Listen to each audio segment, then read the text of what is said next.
ప్రియ శ్రోతలందరికీ నమస్కారము. నా పేరు హైమావతి.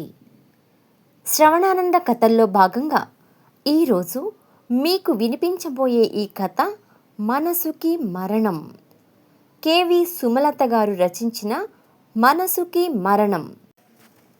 చాలా కాలానికి కథ రాయాలని పెన్ను పేపరు తీసుకుని కూర్చున్నాను. రాయాలన్న కోరిక బలంగా ఉంది. కానీ ఎలా మొదలు పెట్టాలో, ఎక్కడ ఆపాలో తెలియడం లేదు. గుండె నిండిన వ్యధ తీరాలంటే పెన్ను కదలాలి. ఊహ తెలిసిన నాటి నుండి నా మనసులోని కష్టం సుఖం తెల్ల కాగితానికి తెలిసినంత బాగా ఎవరికీ తెలియదేమో. కోటి ఆశలతో కాకపోయినా సగటు ఆడపిల్లలా అత్తగారింట్లో అడుగుపెట్టాను. అడుగడుగున ఆడపడుచుల ఆంక్షలు, అత్తమామల అధికారాలు ఇవన్నీ చాలవన్నట్లు భర్త నిరంకుశ ప్రవర్తన, పనివాళ్ల ముందు బంధువుల ముందు అవమానించడం.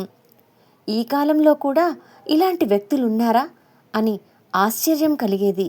నా దురదృష్టానికి నన్ను నేనే నిందించుకొని కాలప్రవాహంలో జీవన పయనం సాగించాను. మనిషిగా నాకంటూ ఓ వ్యక్తిత్వం ఉందని మరచిపోయాను. నేను మంచి పని చేసినా మా ఆయన దృష్టిలో చెడ్డగానే కనిపిస్తుంది. నాకంటూ తెలివి ఉండటం అన్న ఆలోచన ఆయన భరించలేరు. తెలివితేటలు లేని దద్దమ్మగా కనిపిస్తూ ఆయనతో నాకు ఏమీ తెలీదు, మీరు చెప్తేనే నాకు తెలుస్తుంది, మీ మాటే నాకు వేదం అంటూ ఉంటే మా ఆయన ముఖం వెలిగిపోయేది. నాకు మాత్రం ఆయన ముఖంలో అహంకారం చూస్తుంటే నేను చెప్పేది పచ్చి అబద్ధం అని పెద్దగా అరవాలనిపించేది. కానీ దాని పర్యవసానం తెలుసు కాబట్టి మౌనం వహించేదాన్ని. నాకు మీరు ఊహించుకునే దానికన్నా ఎక్కువే తెలుసు. నాకంటూ కొన్ని కోరికలున్నాయి, కొన్ని ఆశలున్నాయి అని నోరు తెరిచి చెప్పే అవకాశం ఎప్పుడూ రాలేదు అనే కన్నా వచ్చినా నేను విఫలమయ్యాను అనడం సబబుగా ఉంటుంది.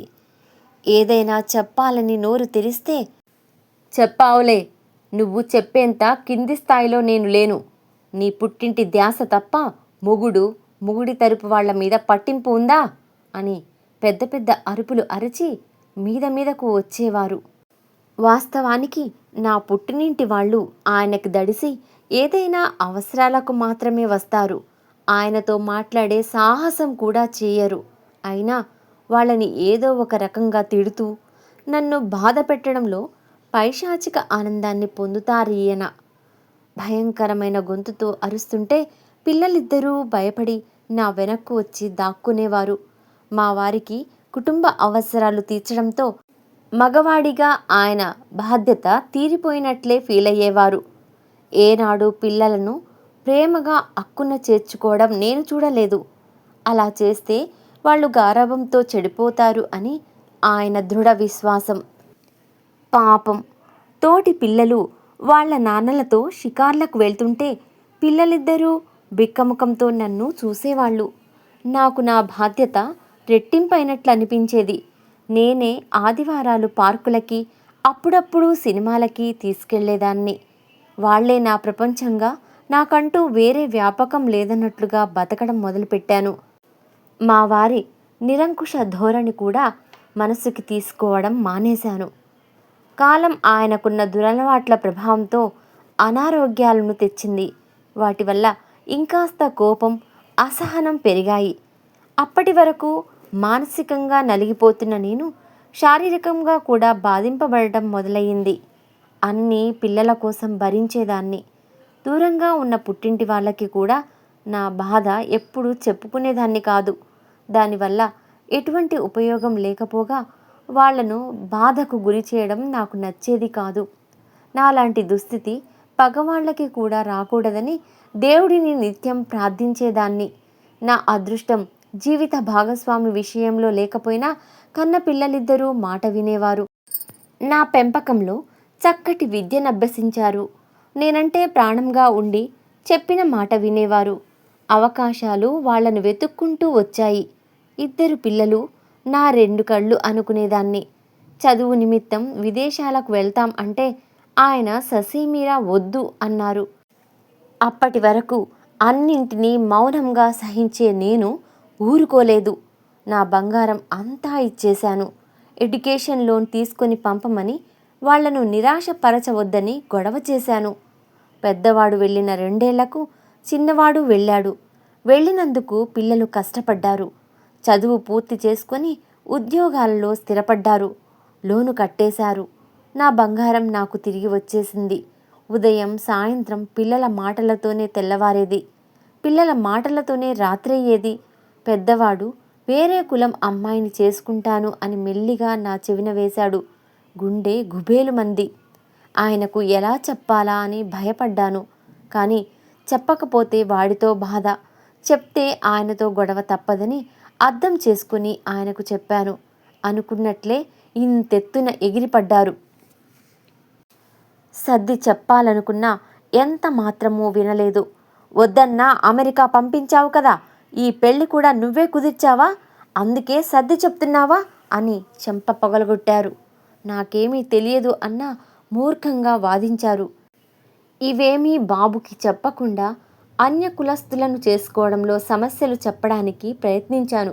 వాడు చేసుకుంటే ఆ అమ్మాయినే చేసుకుంటాను, నువ్వు వద్దంటే ఇలాగే ఉండిపోతాను అన్నాడు. చేసేదేమీ లేక ఆయనతో మళ్ళీ పోరాటం సాగించాను. ఎన్నో రోజుల నాకన్నిటి ఫలితంగా వాడి పెళ్లి జరిగింది.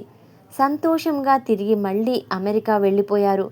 వాళ్ళు వెళ్ళిపోయినా ఆ పెళ్లి నా కారణంగానే జరిగిందని గొడవ జరిగినప్పుడల్లా ఈయన నన్ను మానసికంగా హింసిస్తూనే ఉన్నారు. ఒక్కోసారి ఆయనకి అందనంత దూరంగా పారిపోవాలి అనిపిస్తుంది. కానీ అది పిరికి వాళ్ళు చేసే పని అని నన్ను నేనే ఓదార్చుకుంటాను. బాధ్యతల బరువు నుండి తప్పుకోవడం తప్పు అని సరిపెట్టుకుంటాను. కొంతకాలానికి 2వ వాడికి ఆయన బంధువుల తరపున సంబంధం కుదిరింది. మా వారి హడావుడికి అంతే లేకుండా పోయింది. పెద్దవాడి పెళ్లిలో పోయిన పెత్తనమంతా ఇప్పుడు చూపించుకున్నారు. అజమాయిషీ చేశారు. ఆరోగ్యం సరిగా లేని మనిషి కావడం వల్ల నీరసపడ్డారు. పెళ్లిలో స్టేజీ మీద పంతులుగారు అడిగిన కండువా వెతుకుతున్న నా మీద మరచిపోయావా, అసలు పెట్టావా లేదా, నీలాంటి చవటని పెళ్లి చేసుకోవడం నా ప్రారబ్ధం అని అరుస్తూ కళ్ళు తిరిగి పడిపోయారు. అప్పటికే బ్యాగు అడుగు నుంచి తీసిన కండువా నా చేతిలో ఉంది. పడిపోయిన ఆయనను అందరూ చుట్టుముట్టారు. నాకు అంతమంది జనం మధ్యలో నన్ను తిట్టిన తిట్లతో భరించలేనంత అవమానంగా అనిపించింది. కానీ ఆయన పడిపోవడంతో అవన్నీ పక్కన పెట్టి ఆయన్ని పట్టుకున్నాను. ఎవరో పంచదార నీళ్లు తెచ్చి నోట్లో పోయడం వల్ల కళ్ళు తెరిచారు. పెళ్లి ఆపకుండా తాళి కట్టించమని చెప్పి మేము ఆయనని హాస్పిటల్కి తీసుకువెళ్ళాము. డాక్టర్ గారు 2 రోజులు ఉంచమన్నారు. అటు ఆయన బాధ్యత, ఇటు పెళ్లికి వచ్చిన బంధువుల బాధ్యత, పెళ్లి కూతురి తరపు మర్యాదలు చూసుకోవడం నాకు తలకు మించిన బరువైంది. శారీరకంగా మానసికంగా నలిగిపోయాను. పిల్లలిద్దరికీ వారి వారి అత్తగారి కుటుంబాలకు మర్యాద లోపం లేకుండా చూసుకోవడం మీద ఉన్న శ్రద్ధ అమ్మ అలసట మీదకు మళ్ళలేదు. కొత్త మురిపెంలో ఉన్నారు అని సరిపెట్టుకున్నాను. పిల్లలు కానీ పెళ్లికి వచ్చిన ఆడపడుచులు కానీ నా మీద అలా అరవడం తప్పు అని ఆయనతో చెప్పలేదు. నా మానసిక పరిస్థితి గురించిన అక్కర ఎవ్వరికీ లేదని తెలిసింది. అంటే దానర్థం ఎప్పుడూ అరిచేలాగానే ఆయన అరిచారు, ఎప్పుడూ సర్దుకున్నట్లే అమ్మ సర్దుకుంది అని పిల్లలు పెద్దలు అనుకున్నారు. అది నన్ను చాలా కుంగదీసింది. ఎందుకో ఎప్పటిలా నార్మల్ అవ్వలేకపోయాను. పెళ్లి సెలవులు అయిపోయాయి. పిల్లలు వెళ్ళిపోయే రోజు వచ్చేసింది.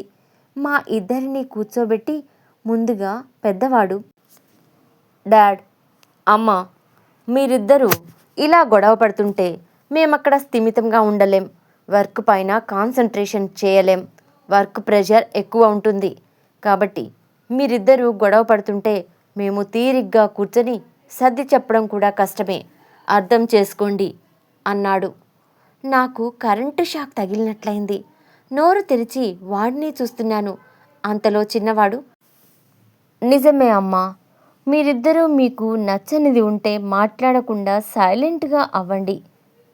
నచ్చితే మాట్లాడుకోండి, లేకపోతే మానేయండి. కొంతకాలం వేరువేరుగా ఉంటాము అంటే మేము ఏర్పాటు చేస్తాం అన్నాడు. నాకు నోటి వెంట మాట రాలేదు, కళ్ళలో నీళ్లు కూడా రాలేదు. నా పిల్లలేనా వీళ్ళు? వీళ్ళ కోసమేనా నేను ఇంతకాలం అష్టకష్టాలు పడింది? నేను గొడవ పడతానా? నువ్వే ఎదురు తిరగకుండా ఆయనకి అరుపులు అలవాటు చేశావు అనేవాళ్ళు కదా, అవి మరచిపోయారా? లేక డాడ్కి అనారోగ్యం ఉంది కాబట్టి అమ్మతో కలిపి చెప్తే సరిపోతుంది అనుకున్నారా? అలా గొడవ పడటం నాకు వచ్చి ఉంటే వాళ్ళ జీవితం ఇలా ఉండేది కాదు అని వాళ్ళు మరచిపోకూడదు కదా. సంఘటన జరిగినప్పుడు నా తరపున ఎవరూ మాట్లాడలేదు అంటే ఆయన ఆరోగ్య సమస్య వల్ల అని సరిపెట్టుకున్నాను. తరువాత ఆయనతో అమ్మని అలా అందరి ముందు అవమానించడం తప్పు అని చెప్పలేదు. అంటే పెళ్లి సరదాలలో ఉన్నారు అని మనసుకు సర్ది చెప్పుకున్నాను. పిల్లలు ఫోన్ చేసినప్పుడు అప్పుడప్పుడు నా బాధని చెప్పుకునేదాన్ని.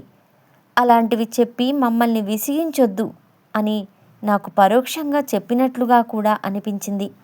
అంటే వీళ్ళ కోసం ఇన్నాళ్ళు నేను నా మనసు చంపుకొని బతికిన బతుక్కి అర్థం లేదు అని స్పష్టం అయింది. ఇక నాకు వాళ్ళు మాట్లాడిన మిగిలిన అప్పగింతలు వినాలనిపించలేదు. కుటుంబ బాధ్యతలు అంటే కనీస అవసరాలకు సంబంధించి ఆయనకి నచ్చినవి తీసుకొచ్చి మీకు లోటు లేకుండా చేశాను అని ఆయన నిర్వచనం ఇచ్చారు. కనీస అవసరాలకు సంబంధించి కావాలంటే పంపుతాం, ఏటీఎం కార్డు ఇస్తాం, వాడుకో, మంచి హాస్పిటల్కి వెళ్ళండి, నిశ్శబ్దంగా నీ కష్టాలు నువ్వు పడు అని నా పిల్లలు నిర్వచనం ఇచ్చారు. నాకంటూ విలువ ఎప్పుడూ లేదు, ఉండదు అని పూర్తిగా అర్థమైంది. పిల్లలతో ఎయిర్పోర్టు వరకు వెళ్ళినప్పుడు ఎప్పటిలా నాకు ఏడుపు రాలేదు. బహుశా అప్పటికే నేను మానసికంగా బతికిలేనేమో. ఎందుకో నా ఫీలింగ్స్ పేపర్తో పంచుకోవాలి అని ఈ కథ మొదలుపెట్టాను. అయ్యో, ఎందుకో నా చేతిలో పెన్ను జారిపోతుంది. ఏదో చీకటి కమ్ముతున్నట్లనిపిస్తోంది. రాయలేకపోతున్నా. ఇక నాకు ఈ బాధ నుండి విముక్తి వచ్చేస్తుందా? అంతేనా? ఏదో ఏడుపులా వినిపిస్తోంది. నా చేతి మీద ఏవో నీటి చుక్కలు పడుతున్నట్లు అనిపిస్తోంది. ఏమిటిది? నా కళ్ళు తెరవడానికి కష్టమనిపిస్తోంది. శాంతి, లేచావా? దేవుడు కరుణించాడు. స్వామి, నా తప్పులు సరిదిద్దుకునే అవకాశం ఇవ్వు అన్న మాటలు వినిపిస్తున్నాయి. ఆ గొంతు మా ఆయనది. ఇదేమిటి ఇలా మాట్లాడుతున్నారు అని బలవంతంగా కళ్ళు తెరిచాను. మా వారు నా పక్కన కూర్చొని ఉన్నారు. ఏడుస్తూ ఏదేదో మాట్లాడుతున్నారు. నాకు అది కొత్తగా వింతగా అనిపించింది. శాంతి, నన్ను క్షమిస్తావా? ఇదేమిటి? మీరు నన్ను? మాటలు మింగేశాను. మంచినీళ్ళ కోసం చాలాసేపు పిలిచాను, నువ్వు పలకలేదు. లేచి వచ్చేసరికి నువ్వు హాల్లో సోఫా మీద పడిపోయి ఉన్నావు. నిద్రపోతున్నావేమో అనుకుని తట్టి లేపా. స్పృహ లేదు. నీళ్లు చల్లినా చలనం లేదు. చాలా కంగారు పడ్డాను. ఈలోగా నువ్వు రాసుకున్న పేపర్స్ నీ పక్కన ఉండటంతో చదివా. ఇన్నాళ్ళు నేను నీ పట్ల ప్రవర్తించిన తీరు, నువ్వు అనుభవించిన బాధ అన్నీ అర్థమయ్యాయి. ఇంతకాలం ఎంత మూర్ఖంగా ఉన్నాను నేను. నా కళ్ళకు కప్పిన పొరలు తొలగినట్లు అయింది. నువ్వు నాకు దూరం అయిపోయావు అనిపించింది. నా తప్పులు నేను సరిదిద్దుకునేది ఎలా అని దిక్కుతోచలేదు. ఎప్పుడు దేవుడిని తలవని నేను నీకోసం ఆయనని ప్రార్థించాను. నన్ను క్షమించగలవా శాంతి? గొంతంతా దుఃఖంతో నిండి ఉంది. ఆయనని ఎడవద్దు అని వారించాను. నిజంగానే ఆయన తన తప్పును తెలుసుకున్నారా? ఇన్నాళ్లకు, ఈ జీవిత చరమాంకంలో మనసుకు ఏదో తెలియని ఊరట. కళ్ళు మూతలు పడుతుంటే నిద్రలోకి జారుకున్నాను. మనసుకి మరణం కథ విన్నారు కదూ. కేవి సుమలత గారు రాసినటువంటి మనసుకి మరణం కథ బాగుంటే లైక్ కొట్టండి, షేర్ చేయండి, కామెంట్ల రూపంలో మీ సలహాలను అందజేయండి. నా ఛానల్ను సబ్స్క్రైబ్ చేసుకోండి. ధన్యవాదములు. త్వరలో మరొక మంచి కథతో మీ ముందుకు వస్తాను. అంతవరకు సెలవా మరి. ఇక ఉంటాను.